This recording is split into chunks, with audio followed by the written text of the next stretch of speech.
When Christians show up to a lecture by everyone's favorite fake debater, Zakir Naik, they often ask him about Jesus' crucifixion.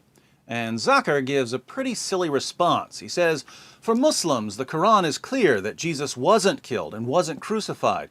And for Christians, the Bible is clear that Jesus was crucified, but he survived crucifixion. And then he tries to show from the Bible that Jesus survived crucifixion. Why do I say that Zakir Naik's response is silly? Let me give you 10 reasons.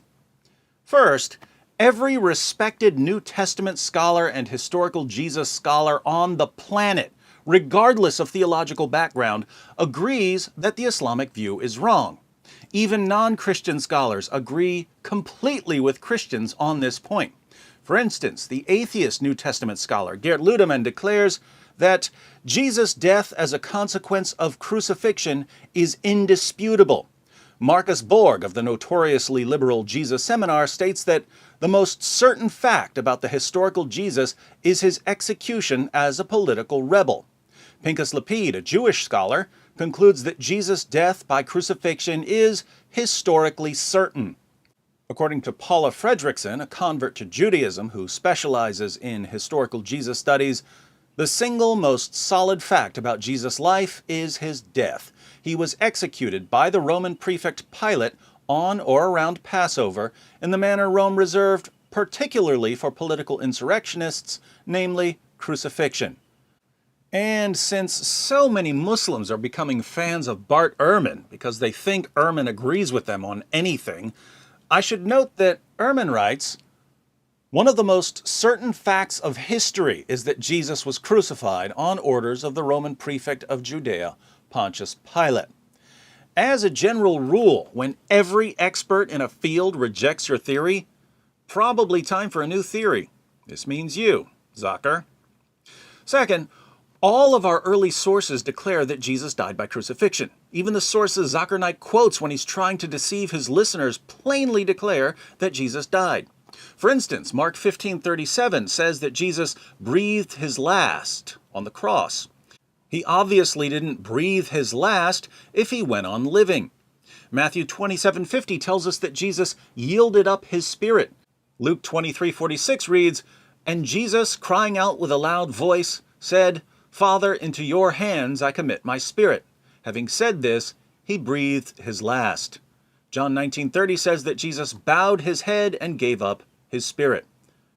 All of the books that Zakir Naik quotes to show that Jesus didn't die explicitly state that Jesus died.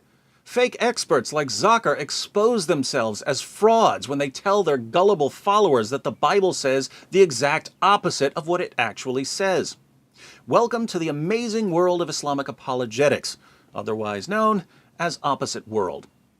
Third, while we're on the topic of sources, it's not just the New Testament that reports Jesus' death by crucifixion. There are Old Testament prophecies about his death. In Isaiah 53, for instance, the prophet Isaiah tells us about someone who would die for our sins and rise from the dead. In verses 5 through 8, Isaiah says this, but he was pierced for our transgressions, he was crushed for our iniquities. The punishment that brought us peace was on him, and by his wounds we are healed. We all, like sheep, have gone astray. Each of us has turned to our own way, and the Lord has laid on him the iniquity of us all. He was oppressed and afflicted, yet he did not open his mouth. He was led like a lamb to the slaughter, and as a sheep before its shearers is silent, so he did not open his mouth. By oppression and judgment he was taken away. Yet who of his generation protested? For he was cut off from the land of the living.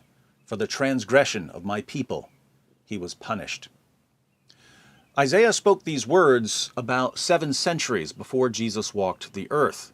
Since Jesus is the only person in history who fits Isaiah's description, people like Zakir Naik are guilty of rejecting the testimony of Old Testament prophets.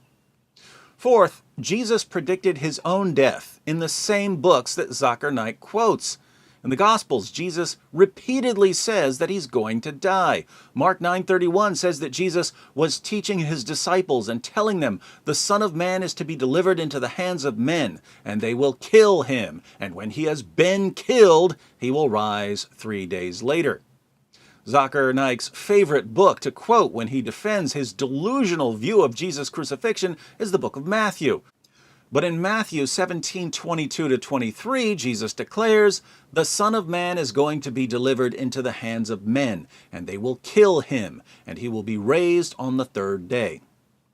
Somehow, when fake debater Zakir Naik reads about Jesus saying that he's going to be killed, he thinks Jesus is saying that he's not going to be killed. I hope Zakir doesn't live the rest of his life like this. I mean, when he's walking down the street and he gets to an intersection and the sign says, "Don't walk," does he think to himself, "Don't walk, it must mean walk," and start walking across the intersection? That's how he reads the Gospels. Fifth, also in Zakir Naik's favorite book to quote when he's claiming that Jesus never died, an angel at the empty tomb of Jesus says that Jesus has risen from the dead. In Matthew 28:5-7, an angel says to a group of women who had come to visit Jesus' tomb, "Do not be afraid, for I know that you are looking for Jesus who has been crucified. He is not here, for he has risen just as he said. Come, see the place where he was lying. Go quickly and tell his disciples that he has risen from the dead."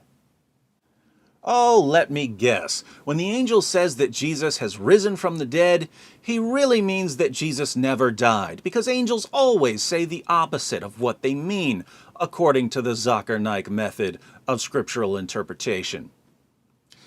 Sixth, Jesus' followers claimed that he had risen from the dead because he appeared to them after his crucifixion. But if Zakir Naik is right, and Jesus actually survived Roman crucifixion, he would have been so horribly mangled and disfigured that no one would ever have concluded that he had risen from the dead. Jesus wouldn't have been able to walk for months. His skin and his back muscles would have been torn to shreds. His wounds would have been badly infected. If Jesus had appeared to the apostles in that state, they would have been yelling for a doctor, not proclaiming his resurrection as the foundation of Christianity. Now, Zakir once studied medicine, so he should know this, unless, of course, he read his med school textbooks the same way he reads the Gospels, in which case, I'm glad he's not practicing medicine. Seventh, the traditional Islamic theory here is that Allah rescued Jesus by disguising someone else and having this other person crucified. The only appealing feature of this theory is that Jesus was rescued from harm. He wasn't crucified.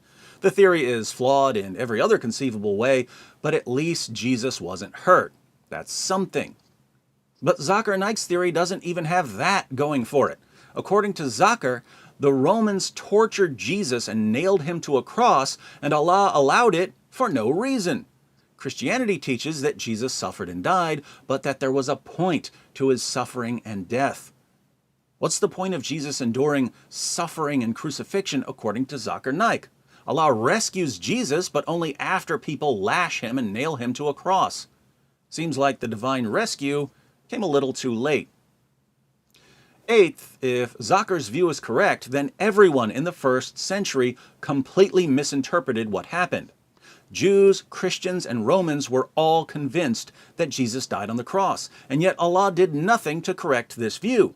Jesus did nothing to correct this view. So by miraculously taking Jesus away after the crucifixion, Allah was leaving everyone in a state of error and ensuring that future generations would believe that Jesus died by crucifixion. Since Jesus' death by crucifixion is foundational to Christianity, Allah helped start Christianity by misleading people about Jesus' death.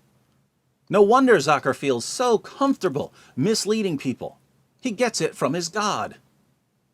Ninth, think about how inconsistent Muslim apologists have to be in terms of methodology. Zakir goes to the New Testament to support his claims, but then he ignores all the verses that refute his claims.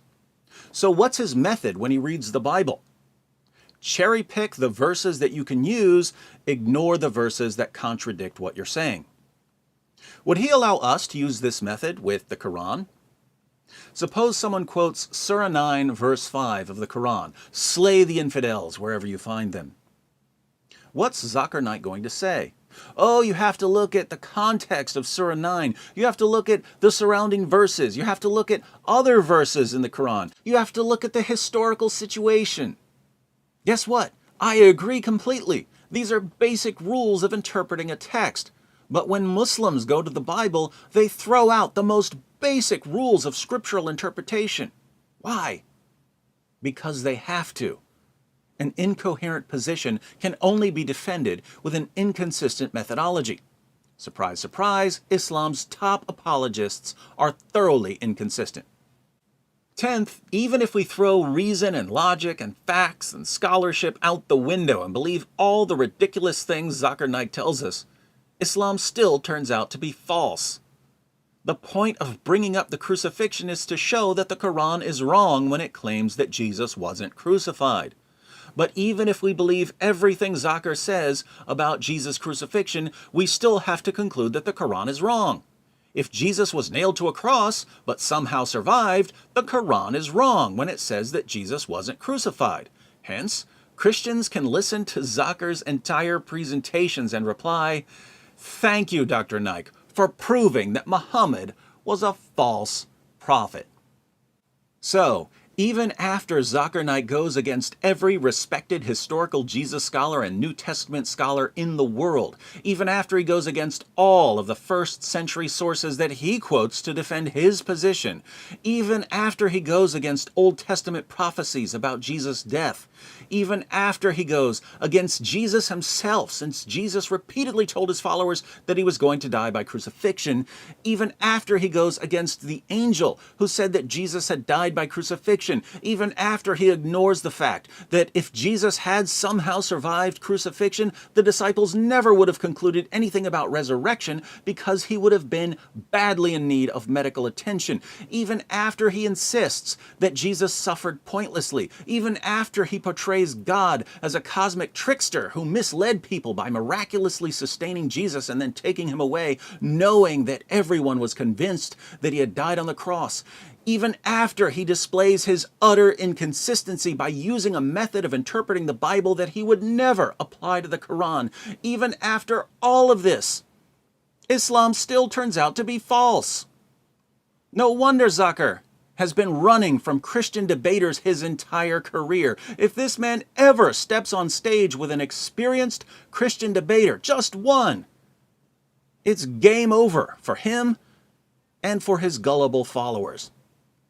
So, Dr. Naik, have fun hiding in Malaysia.